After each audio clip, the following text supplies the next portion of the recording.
이제 말씀으로 들어갑니다. 오늘은 철저한 신뢰가 감사를 낳는다. 따라하십시다. 철저한 신뢰가 감사를 낳는다. 아멘. 오늘은 추수감사주일이지요. 우리가 흔히 추수감사절 그러면 무엇이 생각나요? 이 앞에 진열되어 있는 것처럼 풍성한 결실, 이런 단어가 떠올릴 것이 아닌가 하는 생각이 듭니다. 그러나 사실 성경의 감사는 풍요할 때 물론 감사해야죠. 그런데 진정한 성경의 감사는 풍요로울 때 감사보다, 그리고 그 감사를 통해서 내게 유익했던 것은 절망의 자리에서 더 찬란하게 빛이 나고, 힘들고 어려웠을 때에 감사한 것들이 더 나를 유익하게 인도하였다고 하는 것에 대한 고백을 할 수밖에 없는 것입니다. 그 대표적인 감사가 바로 오늘 본문에 나오고 있는 요나의 감사입니다. 그는 하나님의 명령을 어기고 다시스로 가다가 바다에 던져졌습니다. 그리고 큰 물고기 뱃속에 삼킨 바 되었지요. 완전한 어둠 속에서 절망을 경험하게 되었습니다. 모든 물건을 바다에 던질 수밖에 없었고, 자신뿐만 아니라 배에 있는 사람, 함께 승선한 사람들까지도 가지고 왔던 모든 짐을 바다에 버려야 했습니다. 내가 죄를 지어서 나 하나 징계를 받는 거라면 그런 대로 감당할 수가 있지만, 나 때문에 다른 사람이 겸하여 고통을 당한다면 그것만큼 더 고통스러운 일은 없을 것이라고 생각을 합니다. 지금 요나는 빛도 없고 공기도 없고 희망이라고는 어디 하나 찾아볼 수 없는 그 거대한 물고기 뱃속에서 이렇게 고백했습니다. 나는 감사하는 목소리로 주께 제사를 드리며, 나는 감사하는 목소리로 주께 제사를 드리며 라고 말입니다. 오늘 요나는 어떻게 그 어두움 가운데서, 언제 죽을지도 모르는 막막한 현실 가운데서, 희망이라고는 어디 하나 찾아볼 수 없는 절망적 상황 속에서 어떻게 나는 감사하는 목소리로 주께 제사를 드릴 수 있다고 하는 하나님과의 신뢰를 고백했을까? 이것이 오늘 우리가 생각하려고 하는 말씀의 요지입니다. 저는 첫째로 이렇게 생각합니다. 요나가 이 어두움 가운데서도 나는 감사의 목소리로 여호와께 제사를 드린다고 하는 그 고백을 할 수 있었던 첫 번째 이유는, 그 신앙 속 내면에 깊이 자리 잡고 있는 것 하나는, 하나님은 지금 여전히 나를 사랑하고 계신다고 하는 신뢰이었습니다. 징계 속에서도 은혜가 있고, 징계하는 것 같지만 그 징계를 통해서 결국 나에게 복이 되게 하신다고 하는 확신이 있었습니다. 요나는 하나님의 부르심을 거절하고 니느웨로 갔지요. 가지 않고 다시스로 도망을 쳤습니다. 그러나 하나님은 요나를 결코 포기하지 않았습니다. 풍랑을 일으키셨고 가진 것 다 바다에 던져버리게 했고, 결국에는 큰 물고기 뱃속에서 절망을 경험하게 하였습니다. 요나는 그것을 징벌로 느꼈을지는 모릅니다. 그러나 그가 기도하는 가운데, 그 절망 가운데 기도하는 가운데 하나님 앞에 응답받은 것이 무엇입니까? 하나님께서는 그것을 구원의 방법으로 사용하실 것이라고 하는 사실을, 그리고 하나님이 여전히 나를 극진히 사랑하고 있다고 하는 사실을 그는 확신하게 되었던 것입니다. 여기 요나서 2장 3절에 주께서 나를 깊음 속에 던지셨나이다 라고 고백하고 있습니다. 여기서 이 구절 던지셨나이다 라고 하는 이 말은요, 그냥 요나가 던지셨다라고 하는 그 뜻이 아니라, 즉 요나를 하나님이 바다에 버렸다 라고 하는 뜻이 아니라 하나님이 던지시는 던지심 속에 하나님의 손길이 숨어 있다고 하는 던지심이었다고 하는 것입니다. 똑같이 던지셨다고 할지라도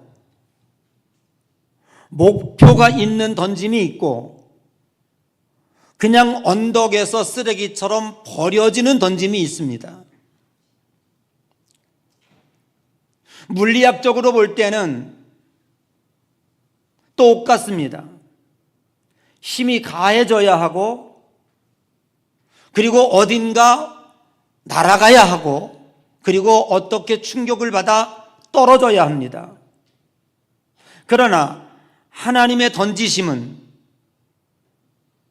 여러분들을 쓰레기통에 낭떠러지기에 그리고 저 깊은 물에 빠져 죽으라고 던지는 던짐이 아니고 하나님의 던지심은 목적이 있는 던지심이었다는 사실이에요. 우리가 성경을 통해서 보면 야곱이 그랬고 다니엘이 그랬고 다윗이 그랬습니다. 고난을 당하는 것 같은데 그 고난을 통해서 더 하나님의 영광이 나타나고 그의 사명의 길이 굳건해지며 하나님의 사랑이 확실하게 보여졌던 것입니다. 오늘 요나는 주께서 나를 깊은 기품 속에 던지셨나이다 라고 하는 이 던지심의 고백이 하나님이 나를 버렸다는 것이 아니라 하나님이 나를 던지심 속에 당신의 구원 계획이 들어있다고 하는 그것을 통해서 나를 이끌어 가시려고 하는 무언가 하나님의 사랑이 담겨져 있다고 하는 것을 깊이 느끼게 되었어요. 여러분, 우리가 이 세상을 살아가면서 누군가의 사랑을 느낄 수 있다면 어떠한 고통도 인내할 수 있을 것입니다. 어떠한 고난도 참아낼 수 있을 것입니다. 징계의 순간조차도 그것이 하나님의 사랑의 표현이었다면 하나님은 요나를 죽이려고 한 것이 아니라 다시 살리심이었고 요나를 영영 못 쓰도록 만들어버리는 그것이 하나님의 목적이 아니라 다시 쓰려고 하는 하나님의 계획이었음을 요나는 깨달았습니다. 그것을 깨달을 수 있을 때 나는 감사의 목소리로 제사를 드린다는 결과가 나올 수 있었습니다. 요나는 하나님의 사랑에 대한 깊은 신뢰가 있었습니다. 하나님의 사랑은 어떤 상황 속에서도 변질되거나 흔들리지 않는다고 하는 사실에 대하여 확신하고 있었던 것입니다. 이것이 요나를 감사로 이끌어갔습니다. 두 번째, 요나가 깨달은 것이 무엇입니까? 하나님은 절망 속에서도 당신의 일하심을 멈추지 않으신다고 하는 사실이고 하나님의 일하심은 언제나 나에게 최선이었다고 하는 것을 요나는 깊이 깨달았습니다. 요나는 바다 및 물고기 속에서 완전한 고립을 경험합니다. 그러나 그때 그는 놀라운 깨달음을 얻었습니다. 요나서 2장 2절에 보니까 내가 고난 중에 여호와께 부르짖었더니 주께서 내게 응답하셨나이다. 뭘 응답하셨다는 거예요? 아직도 여전히 물고기 뱃속에서 언제 죽을지 모르는 사면 초가에 어두움 속에서 고통을 당하고 있는 것이 여전히 있는데 도대체 무엇을 응답하셨다는 거예요? 여기에 약간의 의미는 담겨 있습니다. 2장 4절에 보니까 내가 말하기를 내가 주의 목전에서 쫓겨났을지라도, 이 찌라도에 요나의 깨달음이 담겨 있습니다. 요나는 쫓겨난 자였지만 하나님은 여전히 그의 기도를 듣고 계신다고 하는 사실입니다. 여러분, 우리가 신앙생활하면서 착각하고 있는 것 하나가 있습니다. 하나님을 악한 분으로 만드는 그러한 경우가 있을 수 있다고 하는 것입니다. 그것은 뭐냐 하면, 여러분들이 어려움을 당하고 고난을 당할 때 믿음이 좋은 사람 같지만, 아이고 내가 다 잘못해서 그래, 내가 죄를 졌으니까 벌을 받아서 마땅하지, 이렇게 말해요. 언뜻 들으면 이 사람 믿음 좋은가 보다, 깊이 깨달았나 보다, 성찰했나 보다, 그렇게 여겨질 수 있지만, 죄송한 얘기지만 그 고백은 절대로 하나님을 기쁘시게 하는 고백이 아닙니다. 하나님의 마음을 충분히 이해한 자의 고백은 아닙니다. 하나님은 어떤 상황 속에서도 벌 주기 위하여 벌을 주지는 않습니다. 그것은 감정이 섞인 인간일 뿐입니다. 아가페, 당신의 외아들을 십자가에 못 박기까지 사랑하며 살려내신 그 하나님의 사랑은 죄를 지었다 하여 너 이놈 맛 좀 봐라, 화풀이식으로 벌을 내리시는 분은 아니십니다. 우리는 어떤 상황 속에서도, 어떠한 절망과 어려움과 고난 가운데서도 하나님에 대한 신뢰가 흔들려서는 안 될 것입니다. 그것이 바로 하나님의 최선이었습니다. 여러분, 지난 날을 생각해 보십시오. 어떤 때는 어려움 당할 때도 있었고 고난 당할 때도 있었으리라 믿습니다. 그냥 그러면 그럴 바에야 그냥 너그러이 용서하고 말 것이지, 뭔 그러면 또 이렇게 아픔을 줘. 하나님의 사랑이라면. 그러나 인간은 매우 연약한 존재입니다. 진짜 인간만큼 조변석계 하루에도 12번 마음이 바뀌고 화장실 갈 때와 올 때가 다르고, 내가 나도 못 믿는데 하나님이 어찌 나를 믿으실 수 있겠습니까? 그 방법 가지고는 안 된다고 하는 사실을 나도 알고 하나님도 알고 있잖아요. 그거는 그냥 내가 바라는 소원일 뿐. 하나님은 이 방법 아니고는 나약한 인간이 바르게 갈 수 없기에, 하나님의 그 거룩한 뜻을 담아낼 수 없기에 그 방법을 선택하기는 하였지만, 그냥 버리기 위하여 버린 것이 아니라 버리면서도 안아주시고 땅에 떨어뜨리면서도 밑에서 받쳐주시고 그 이후에 걸어갈 것까지도 예비하고 계시는 하나님, 우리 눈에는 실패 같지만 하나님의 눈에는 그것이 회복의 길인 것입니다. 하나님은 요나를 다시 부르시기 위하여, 그리고 그를 다시 사용하기 위하여, 그리고 그를 감사의 자리로 돌아오게 하기 위하여 그는 깊은 수렁에 빠지게 했던 것입니다. 오늘 요나는 경험한 것입니다. 내가 받는 나의 고난은 하나님이 선택할 수 있는 방법 중에 최선의 방법이었다고. 그래서 그는 고난 중에 부르짖었더니 주님이 내게 응답하셨고, 그 응답은 바로 최선의 응답이었고, 여호와 전에서 목전에서 내가 쫓겨났을지라도 그 뒤에 오는 단어를 요나는 알고 있었기 때문에 감사로 제사를 드릴 수 있었습니다. 여러분, 이 세상에 살아가면서 때로는 가정의 풍랑을 만나고 건강에 어려운 문제를 경험하며 사면 초과와 같은 삶의 막힘을 경험할 것입니다. 그러나 그것이 하나님의 최선이었음을 믿고 신뢰해야 할 것입니다. 결국 우리는 물고기 뱃속이 끝이 아니라고 하는 사실을, 물고기 뱃속은 하나님이 일하시는 일터였고, 물고기 뱃속은 나를 깨닫게 하시는 하나님의 학교였음을 여러분은 믿으시기를 바랍니다. 요나의 감사는 환경이 변해서 나온 감사가 아니었습니다.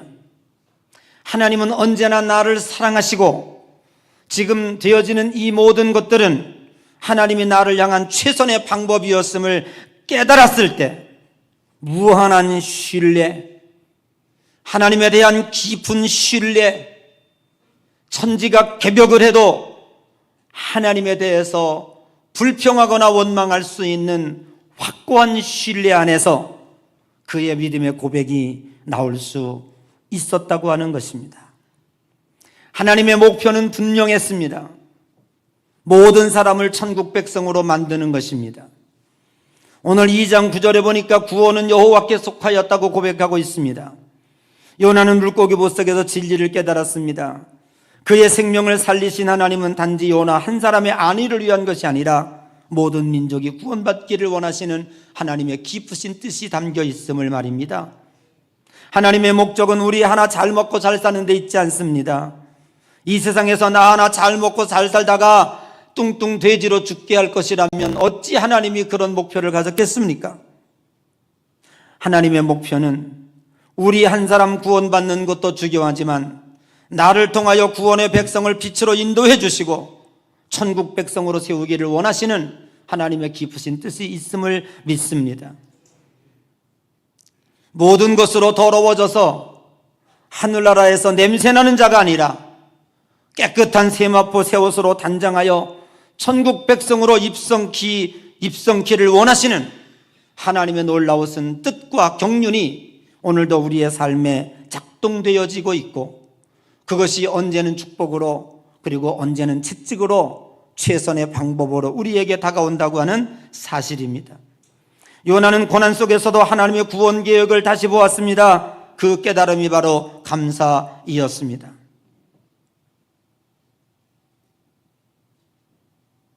감사라고 하는 것은 이제 괜찮다가 아니라 하나님의 구원은 여전히 고난 속에서도 진행되고 있다고 하는 것을 느끼는 것입니다. 사랑하는 성도 여러분, 철저한 신뢰가 감사의 문을 열었습니다. 여러분, 오늘 본문을 정확하게 잘 계산해 보십시오. 내가 여호와께 감사하는 말로 제사를 드렸다. 그게 몇 절이에요? 요나서 2장 9절입니다. 그 전까지 하나님은 끔찍도 하지 않고 계셨습니다. 1절부터 9절까지 하나님은 듣는 듯 많은 듯 가만히 계시는 것 같았어요. 감사가 고백되어지고 나니 하나님은 지체 없이, 조금도 머뭇거림이 없이 2장 10절에 여호와께서 그 물고기에게 명하심에 말씀하셨는 게, 여호와께서 그 물고기에 말씀하심에 물고기는 요나를 육지에 토해내니라. 여러분, 우리 이 감사는 그냥 감사가 아니라 철저한 신뢰 속에서 감사가 나왔고, 그 신뢰를 바탕으로 고백되어진 감사 속에 하나님의 마음이 감동이 되었고, 그 감동된 하나님의 마음은 즉시 기적을 일컫고, 이것이 우리 신앙인의 건강한 사이클이 되어져야 할 것입니다. 늘 언제나 우리는 이 사이클에서 이탈돼요. 여러분, 시계바퀴가 잘 돌아가는 것 같지만 그거 하나가 삐뚤어지면 시계는 도대체 맞지도 않고 엉망으로 갑니다. 여러분, 서울역에서 부산까지 가는 기차가 잘 달리는 것 같지만 그 중에 레일 하나라도 이탈되어 있으면 이 기차는 그냥 중간에 달려오다가 잘 가는 것 같지만 이 차는 전복돼 버리고 맙니다.